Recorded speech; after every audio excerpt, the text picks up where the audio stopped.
My children are 17 and 14 respectively. And I'm hoping the fact that they're teenagers is the reason for their incredibly shitty behavior. My husband, before he met me, had a wife and a newborn baby that passed away in Canada due to hazardous road conditions that resulted in a 4-car smash-up. No one was at fault, it was a horrific disaster. And my husband was devastated as a result and fell into alcoholism to cope. I had my own trauma from the past, and similarly turned to alcoholism to cope. It was at an AA meeting where we met, 20 years ago almost to the day now. And we slowly started to heal together here in the US. I have always been incredibly respectful of my husband's last wife and child. I like to joke that I'm keeping her seat warm until my husband enters heaven. I've had too much loss and hurt in my life to feel jealousy like this. And I am so damaged that I just feel lucky that I got to actually feel love in this world, and that my husband could open his beautiful heart to me. We had 2 children, 2 sons. We'd never told them about my husband's wife or baby, because it's a part of my husband's life that he keeps under lock and key. He has never healed from his grief, and therapy etc. has helped him only to a degree. My mother-in-law told the kids this Sunday gone, as she decided it was time for them to know. She didn't consult us before telling them, and certainly didn't do it in our presence. Since then my sons have been making the most disgusting dead baby jokes. They've been prodding their dad asking why we'd never told them. And instead of approaching the topic with respect, they're acting like we've kept a secret affair family from them or something. My 14Y//0 went on to say to me in private, thank goodness, not in front of his father, that he was glad my husband's previous family was dead. I broke and yelled at him, and told him it was the most disgusting thing I'd ever heard him say. I asked where his anger was coming from, and he burst forth that we were shitty parents for keeping secrets. He told me that it made so much sense why we were abnormal, why we don't drink, why we are so boring and quiet, why my husband is panicky around roads, etc. The 2 are pretty heartbroken, and I feel like we have just destroyed a part of our children's lives as a result of us staying quiet. I am hurting, my husband is grieving all over again, and I don't know how to proceed. I have and will always reiterate to our kids that they are loved, but this behavior seems so overreactive for the news. I'm a 28 and I have a sister. For the sake of story, I'll just call Jane. Jane is married to Bob and they have 2 kids, boy and a girl. My niece and nephew are wonderful kids and no trouble at all. They fight as siblings do, but nothing big. I love them.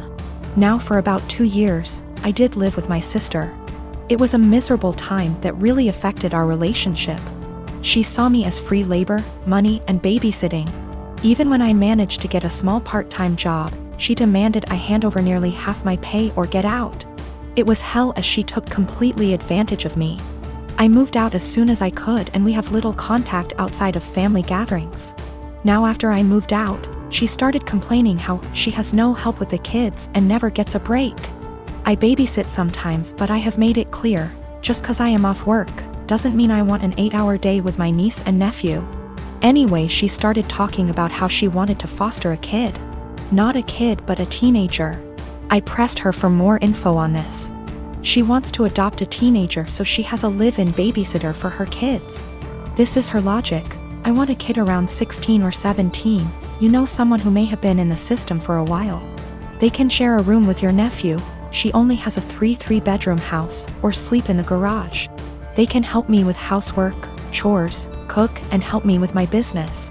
She bakes and sells cookies, also babysit the kids so me and Bob can go out sometimes or have some alone time. They'll be so grateful for a home and won't complain. I won't have to pay them at all. And then when they turn 18, I can just sign up for another foster kid. A teenager will be so much easier than a little kid. They will be grateful just to have a roof, food, siblings if they have been separated from their real ones, and clothes. I was horrified. Told her it was a horrible idea. She didn't listen to me. She went on with it anyway. About a month ago, a social worker showed up at my apartment to ask me some questions about my sister. She had put me down as a character witness or something like that. I immediately told the social worker why my sister really wanted to foster a kid and how she treated me when I lived with her. The lady thanked me. My sister called crying saying that she wouldn't be considered for any adoptions or fosters. The social worker told her that they felt her home and her weren't a good fit. She asked if I said anything, and I told the truth. She went off on me, hung up, and we haven't spoken since.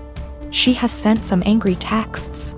A couple family members are on her side. They think foster kids are dogs or something and would be so happy just to have a roof and would gladly do all the housework. No child is in control of the circumstances that may have landed them in the foster care system. They are children and still human. They deserve a loving home and care. Do right by a foster kid. Recently I got engaged to my amazing fiancée Amy. I was the happiest I have ever been when Amy said yes, and was nothing but excited for our wedding. We started planning the venues, the dates, and the invites. When talking about who to invite, we both agreed to invite out coworkers as we have worked in our respective jobs for years and like them all. As I checked that off the list, Amy spoke up and said everyone from my job can come except my work friend Tally. Tally is also one of my close friends, so this surprised me that Amy didn't want to invite her. She has met Tally multiple times and there didn't seem to be any issues. When I asked why, she said she just doesn't like her and finds our friendship uncomfortable, saying she thinks that Tally is the type of person to try to sway taken men and be the center of attention. After talking some more to see where she got this idea, it turned out this was based on nothing but Tally's looks, as even Amy admitted that Tally is always very kind to her. But still, Amy is adamant about Tally not going and said that she makes her insecure. Amy is a beautiful woman, so I don't know why she feels this way.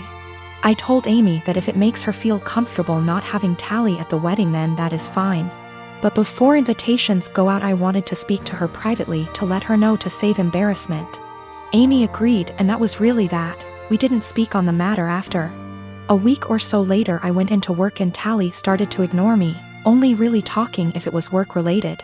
I was confused as it isn't just her, our coworkers have started to ignore her and acting strange to me. So I contacted her BF, only for him to be sarcastic on the phone. I asked what the problem was when he asked if I actually didn't know what happened. He then filled me in. Turned out a few days earlier Amy came to my work on my day off with invitations. I had no idea she even made them yet.